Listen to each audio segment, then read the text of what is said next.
শুরুতে জানিয়ে দেব ইরানের সর্বোচ্চ নেতা হিসেবে মোজতবা খামেনির নাম ঘোষণা।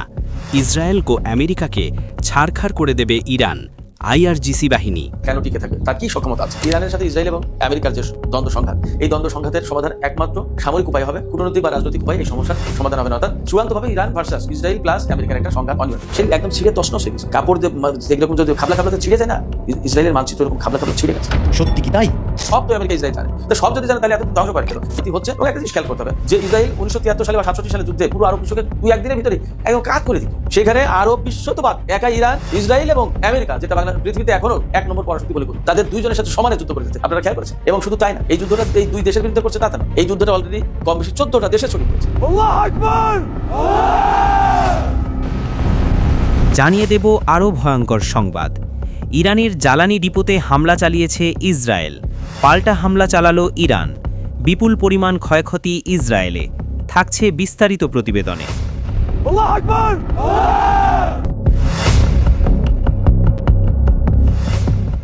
জানিয়ে দেব আরও ভয়ঙ্কর সংবাদ। ইরানের জ্বালানি ডিপোতে হামলা চালিয়েছে ইসরায়েল। পাল্টা হামলা চালালো ইরান। বিপুল পরিমাণ ক্ষয়ক্ষতি ইসরায়েলে।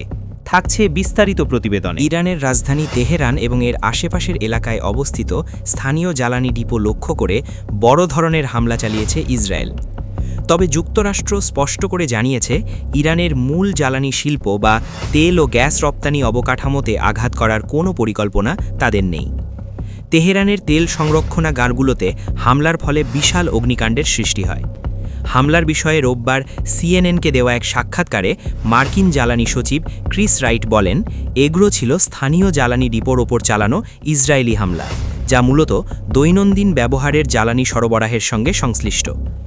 মার্কিন জ্বালানি সচিব বলেন, ওয়াশিংটন বর্তমানে ইরানের কোনো মূল জ্বালানি অবকাঠামোকে লক্ষ্যবস্তু করছে না। আমাদের লক্ষ্যবস্তুতে কোনো জ্বালানি অবকাঠামো নেই।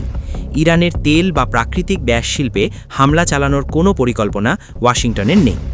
বিশ্লেষকদের মতে, বিশ্ববাজারে তেলের দাম নিয়ন্ত্রণে রাখতে এবং অর্থনৈতিক বিপর্যয় এড়াতে যুক্তরাষ্ট্র সতর্ক অবস্থান নিয়েছে। মার্কিন ইসরায়েলি বিমান হামলায় আয়াতুল্লাহ আলী খামেনি নিহত হওয়ার পর ইরানের রাষ্ট্রীয় গণমাধ্যম তার ছেলে মোজতবা খামেনিকে দেশটির নতুন সর্বোচ্চ নেতা হিসাবে ঘোষণা করেছে।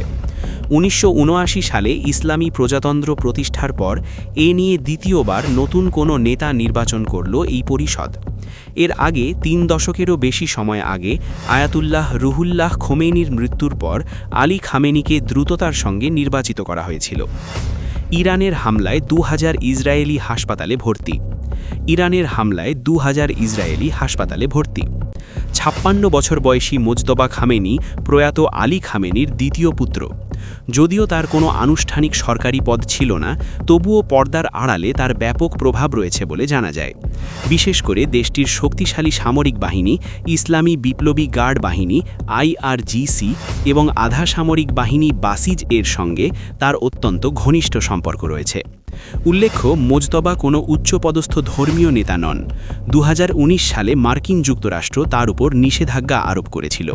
তৎকালীন মার্কিন ট্রেজারি বিভাগ মোজতবার বিরুদ্ধে তার বাবার আঞ্চলিক লক্ষ্য পূরণ এবং অভ্যন্তরীণ দমনপীড়নে আইআরজিসি কুদস ফোর্স ও বাসিজ বাহিনীর সঙ্গে ঘনিষ্ঠভাবে কাজ করার অভিযোগ এনেছিল। এদিকে মার্কিনিরা বিপদে ফেলে চলে যাবে ইরানি কুর্দিদের। সিরীয় কুর্দিদের সতর্কতা। সিরিয়া কুর্দিরা ইরানের সরকারের বিপক্ষে কোনো ধরনের হামলায় অংশ নিতে ইরানি কুর্দিদের সতর্ক করেছে যে যুক্তরাষ্ট্র প্রায় জোটবদ্ধদের বিপদে ছেড়ে চলে যায়। শহর কামিলশিয়ার বাসিন্দা ছাদ আলী এক রয়টার্সের প্রতিবেদনে বলেন, ইরানের কুর্দিরা যদি যুক্তরাষ্ট্রের সঙ্গে জোট বাঁধে তাহলে তারা সমস্যায় পড়বে। যুদ্ধের পর যুক্তরাষ্ট্র চলে গেলে ইরান তাদের সম্পূর্ণরূপে ধ্বংস করে দিতে পারে। আমাদের ভুল করা উচিত হয়েছে না। সিরীয় কুর্দিরা দীর্ঘদিন ইসলামিক টেস্টের বিরুদ্ধে লড়াই করতে যুক্তরাষ্ট্রের সঙ্গে কাজ করার পরও মার্কিনীদের দ্বারা পরিত্যক্ত হয়েছেন। তারা এই ইরানের কুর্দিদের এখনো ভুল না করার জন্য সতর্ক করেছেন। সিরিয়া, ইরান, তুরস্ক ইরানের কুর্দিদের কাছে নিজেদের স্বায়ত্তশাসিত অঞ্চল নেই, তবে ইরাকের কুর্দিস্তানে কিছু এলাকাকে আংশিক স্বায়ত্তশাসিত বলা যেতে পারে। ইরানের ক্ষেপণাস্ত্র শক্তির শত্রুর কল্পনারও বাইরে, বললেন জেনারেল আলী আবদুল্লাহি।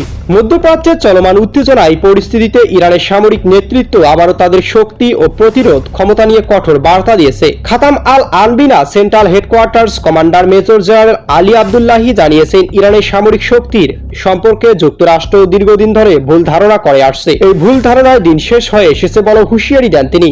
এদিকে আজকে দেওয়া এক পোস্টে করা বিবৃতিতে আব্দুল্লাহি স্পষ্ট করে বলেছেন যে ইরান কেবল স্লোগান দেওয়ার দেশ নয়, রণক্ষেত্র বাস্তবতা কর্মের মাধ্যমেই তারা নিজেদের সামর্থ্য প্রমাণ করে। জেনারেল আব্দুল্লাহি বক্তব্যে ইরানের ক্ষেপণাস্ত্র শক্তির প্রসঙ্গে বিশেষভাবে উঠে এসেছে। যুক্তরাষ্ট্র ও ইসরায়েল প্রায়ই দাবি করেছে যে তারা ইরানের ক্ষেপণাস্ত্রের সংখ্যা ও সক্ষমতা সম্পর্কে তথ্য জানে, কিন্তু এই দাবিকে তিনি সরাসরি খারিজ করে দেন। তার বক্তব্য অনুযায়ী শত্রুরা যদি সত্যি ইরানের সামরিক ক্ষমতা সম্পর্কে জানতে চায়, তাহলে যুদ্ধক্ষেত্রেই তাদের সেই হিসাব মিলিয়ে নিতে হবে। শুধুমাত্র সেখানে গিয়েই তারা বুঝতে পারবে ইরানের প্রকৃত শক্তি শুধুমাত্র তাদের ধারণা কতটা সীমিত।